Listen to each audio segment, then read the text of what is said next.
Kabupaten Minahasa Tenggara memberlakukan penyekatan di pos perbatasan. Terpantau di Kecamatan Belang, pemerintah setempat bersama TNI Polri melakukan penjagaan di perbatasan untuk memastikan bahwa para pengguna jalan yang akan melintas telah memiliki kartu vaksinasi.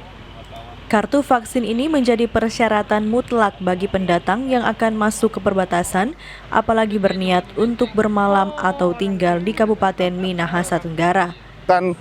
Pemeriksaan bagi warga masyarakat yang pelaku perjalanan untuk kartu vaksin, dan bagi yang belum ada kartu vaksin maka kami arahkan untuk melaksanakan vaksinasi, dan bila didapati ada memang tidak mengindahkan aturan yang kami laksanakan, maka kami akan balik kanan mereka untuk tidak melewati jalur-jalur yang kami laksanakan sweeping untuk kartu vaksin. Camat menambahkan imbauan untuk masyarakat agar segera mendapatkan vaksinasi tahap 1 dan 2 serta tetap memaksimalkan protokol kesehatan. Queen Simato melaporkan untuk Kawan Nuah TV.